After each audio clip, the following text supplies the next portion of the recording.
DAC, mais c'est le plus exigeant aussi. DAC, c'est le plus beau métier. En tout cas, c'est le plus beau métier que j'ai pu exercer.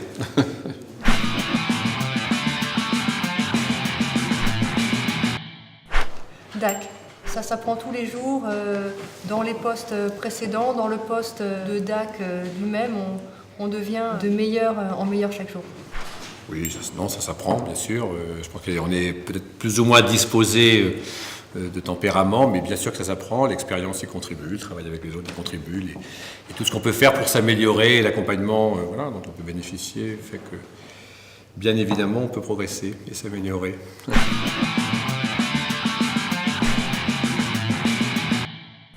DAC, mais c'est une décision collective qui fait appel à l'intelligence collective des équipes, et puis c'est aussi la participation à une décision qui peut être à un plus haut niveau. Donc c'est une co-construction de la décision.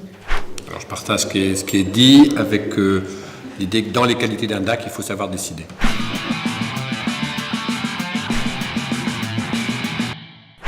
Le plus intelligent, c'est l'intelligence collective, et le DAC n'est intelligent que justement s'il arrive à créer cette intelligence collective. On m'a dit à un moment donné, quand je dis on, une personne qui m'a coaché pendant quelques mois, que la personne la plus importante de la direction, c'était moi. J'ai trouvé ça assez prétentieux.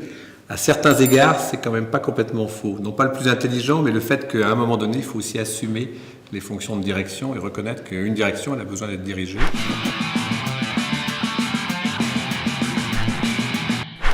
Pas majoritairement en ce qui me concerne. Certes, si l'explication de nos actions et de nos priorités est un élément important des fonctions, l'essentiel pour moi, il est souterrain, de moyen terme et pas toujours visible. Non pas quotidien, mais comme on essaye de porter un certain nombre d'évolutions et que la politique des ressources humaines de l'État fait partie des priorités, ça m'amène effectivement à essayer de porter cette priorité, de communiquer, d'expliquer, ce qui n'est pas toujours si facile sur des sujets pas toujours si faciles que ça à appréhender. Donc oui, je pense que l'exercice de communication est en tout cas important et que la fonction publique a besoin et que les fonctionnaires et les cadres dirigeants ont besoin d'être en capacité d'expliquer ce qu'ils font.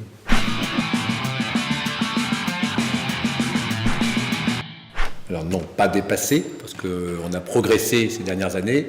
On sait encore qu'on n'est pas à la parité au sens strict, on progresse et ça reste un enjeu. Ça reste un enjeu non seulement pour les nominations de DAC, c'est aussi un enjeu sur l'ensemble, bien évidemment, de la nomination des cadres supérieurs et dirigeants. Et d'arriver effectivement à faire en sorte qu'on puisse continuer dans la durée, à faire qu'on aille vers une égalité professionnelle entre les femmes et les hommes réelle. Ce qui me semble important, c'est plus que la féminisation elle-même, la mixité, c'est-à-dire l'ouverture aux profils les plus variés et les plus divers possibles pour attirer le maximum de talents différents et complémentaires.